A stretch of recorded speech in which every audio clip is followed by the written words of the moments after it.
So question to the room. Does anyone know how many men's tennis players have been inducted in the Hall of Honor? And Joe, you're not allowed to answer. I see that hand. Put it down. Anybody? 2. And both graduated from Gettysburg College before World War II. Well, it's past time to add another men's tennis player to the list, and you'll see why Wes Bartlett deserves that honor. Arriving at Gettysburg from Montville, New Jersey, Wes Bartlett had designs to not only become an elite tennis player at the collegiate level, but also to raise his team with him. As a first year, he joined a roster that was full of veteran performers, but he quickly established himself as a team leader among his peers. Well, we at Gettysburg College were very lucky when Wes was looking at colleges and where he was going to advance his tennis career and his academic career, because we were at the time in pretty good shape as far as our team was concerned. I was relatively new as the head coach, but I inherited a fine team. His freshman year, we had a strong group of seniors that year, and I think Wes saw Gettysburg as an opportunity. Academically, obviously, it was very strong for him, which was a tremendous draw. But he also saw the tennis opportunity as being a real challenge. He was the type of high school senior coming into college. He wanted to play number 1 on the college team, and he thought he could. And he knew it would be a challenge because we were returning a lot of players from the year before, but that was Wes's mentality. In his debut season, Bartlett won a total of 31 matches, setting a single-season record for singles victories with 17 at number 3 flight. He also won 14 matches in doubles competition and helped the Bullets set a program record for victories with a record of 16-2. Bartlett climbed to the top of the playing order in his second year on the team, not only because of his well-rounded skill set, but also because of his ability to make everyone around him better. He was the consummate leader from the standpoint of taking other individuals, playing an individual sport, and finding a way to pull it all together and make it a true team effort. So from the very time he stepped foot on our campus, even when he had seniors playing ahead of him his freshman year, he was a leader. He was leading up with those seniors. And again, pushing them to get better, pushing them to continue to work on their weaknesses. And he would point them out to those upper class players. It was a very unusual student athlete because he just had that ability to tell people exactly what they needed to hear. And that was difficult as a freshman, but it got easier and easier for him. So by the time he was a junior and senior, he was really leading the program and putting us on a whole different level than we'd ever been before. With Bartlett leading the way, Gettysburg continued to hold its ground against some of the best competition from the conference and region. The team lost only one dual match in 1992, and Bartlett paved the way with a 17-1 record at the top singles position, including a perfect record in duels. As a junior, he continued to rack up the victories, adding 22 more wins to his resume. That was Gettysburg's final year in the Middle Atlantic Conference as the institution transitioned to the Centennial Conference for the 1993-94 campaign. The competition was no less impressive, and Bartlett was ready to meet the challenges ahead. You were talking about some of the best college Division III tennis programs in the country. So Swarthmore being, perennial top 10 in the nation. The early days of the Centennial Conference, Washington College winning national championships. So the fact that Wes was as successful as he was in both the MAC, which had 26 schools participating prior to the Centennial Conference, and then the 10 schools that made up the Centennial, including national champion Washington College, for Wes to set records at Gettysburg College for career wins and number of wins, singles wins in a season, and doing it at the number 1 flight, that's pretty remarkable. Bartlett's crowning achievement came during his senior season. Competing alongside Dave Corman, Bartlett captured the ITA Rolex Eastern Regional Championship doubles title in the fall of 1993. The duo went on to compete at the national event, finishing 4th overall. Bartlett would go on to claim a total of 29 victories during the course of the season and capped his career at Gettysburg as the program's all-time leader with 107 total victories, including a record 65 in singles action. Gettysburg flourished as a team as well, finishing with a 4-year record of 48 wins against just 10 losses in dual competition. After graduating with a degree in history in 1994, Bartlett worked for J.P. Morgan and Lehman Brothers in New York City before moving to North Carolina in 1997. He has worked in the insurance industry for the last 2 decades and currently serves as the Employee Health and Benefits Leader for Central North Carolina with the Marsh & McLennan Agency. He's married to Gettysburg graduate Kelly Kane, and the pair have 3 children, Aaron, Allie, and Drew. Wes Bartlett deserves to be a member of the Hall of Athletic Honor at Gettysburg College because he, as a young man coming into a college tennis program, decided that he would work his tail off to be as successful as anyone had ever been in a bullet uniform before him, and would be very difficult for anyone after him to attain the results he did because he worked harder, he just put everything into it, he led, and Wes Bartlett, in my mind, is one of the ultimate student athletes to ever come out of Gettysburg College in any sport that I've seen.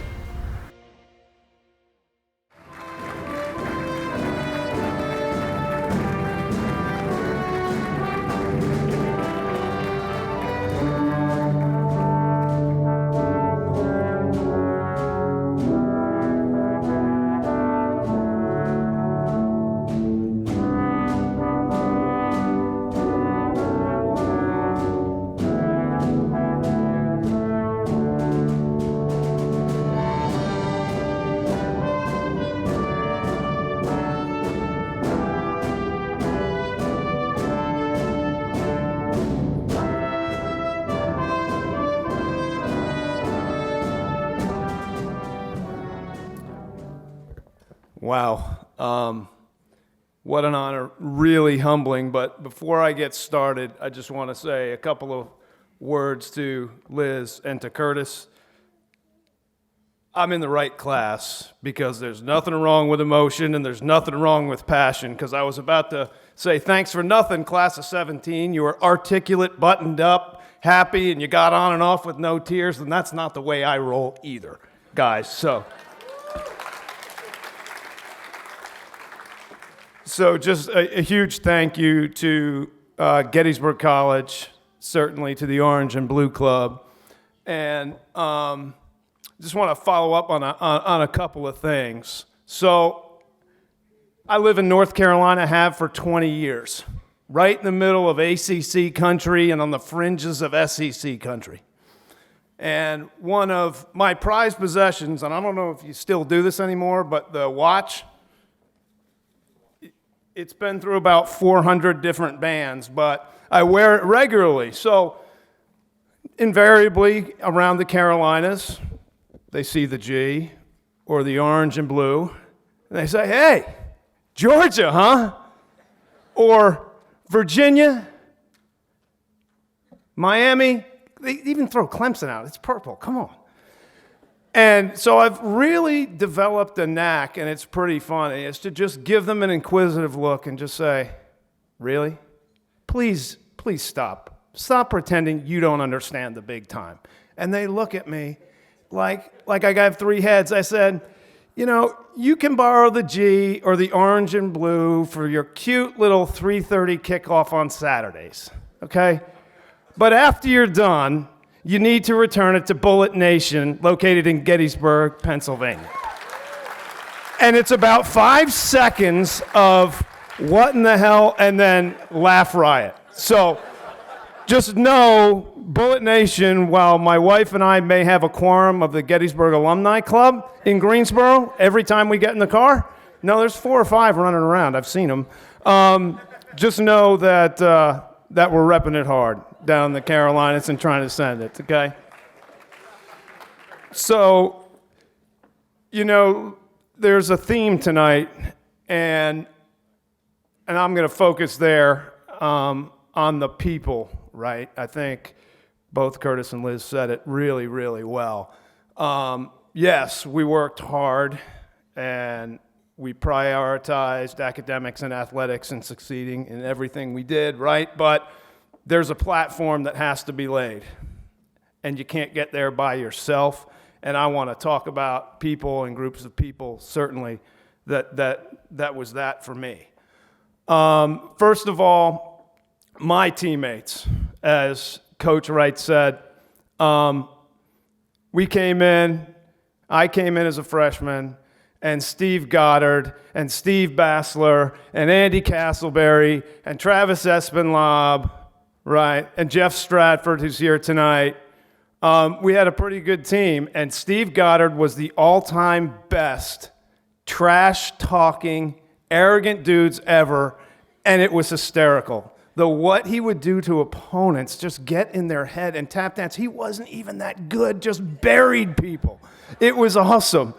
But at that time, it was also really unique in that the entire tennis team, for whatever reason, was in the same fraternity, Phi Sigma Kappa, right?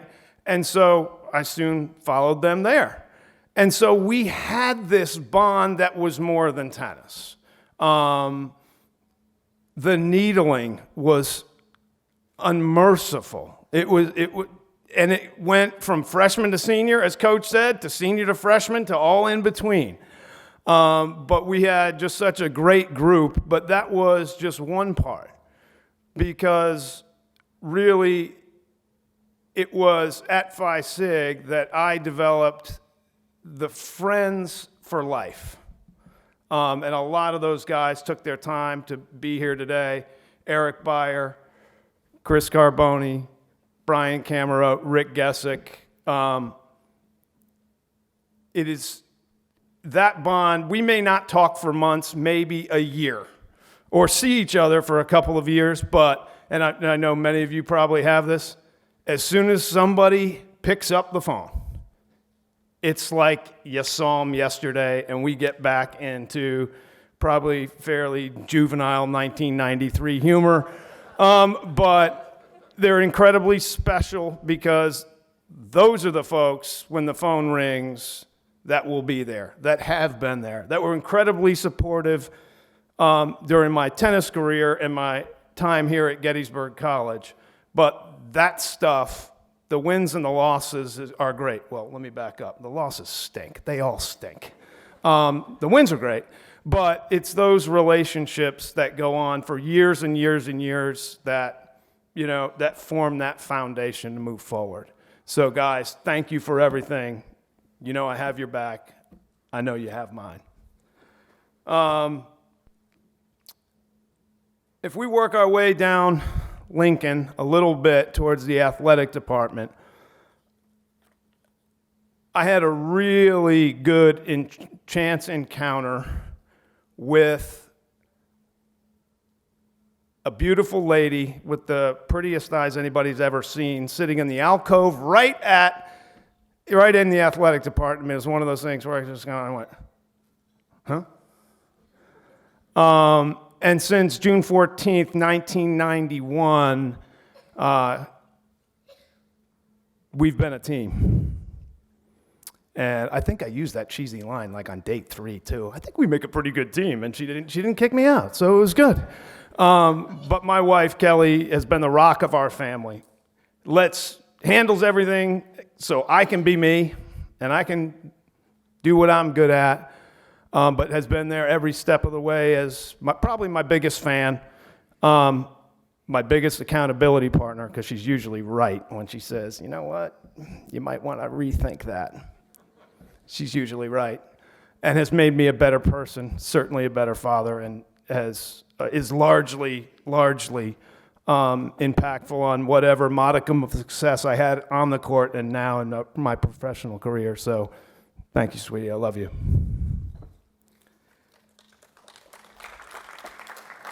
And lastly, the guy on the video.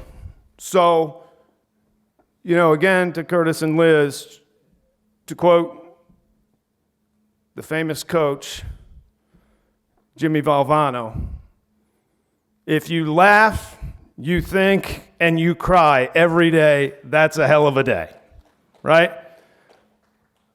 Well, I was good. I had the first two nailed, and based on the videos from 2017, I didn't think I was allowed to do the ladder. But when I saw Cindy Wright in the back of the room, that all changed. I know Coach Wright would love to be here tonight. He just couldn't make it, but he's with us in spirit, I know. But Coach was such a phenomenal mentor for me from day one. He knew the right things to say, when to say it. When he's coaching me in tennis, he knew the right buttons to push. He knew the right things. Just like I said, his timing was amazing, and the energy and time he poured into me while he had his own young family. In fact, funny story, I walked in the first week, Bream Wright Hauser. He's a pretty young guy. He already has his name on the building. I might want to listen to this guy. Didn't really study up on the history at that point. And I turned out to be a history major, which is kind of funny. But he gave me so much time, so much guidance, so much energy, and gave me the responsibility and the leadership when he knew I could handle it, probably before I knew I could handle it. So really, when you're on a journey and you come through great teammates, friends for life, the love of your life, and the best mentor you could ask for, something's good's going to happen on that journey. And I'm just glad and honored and humbled that journey had to stop here tonight. Thank you very much.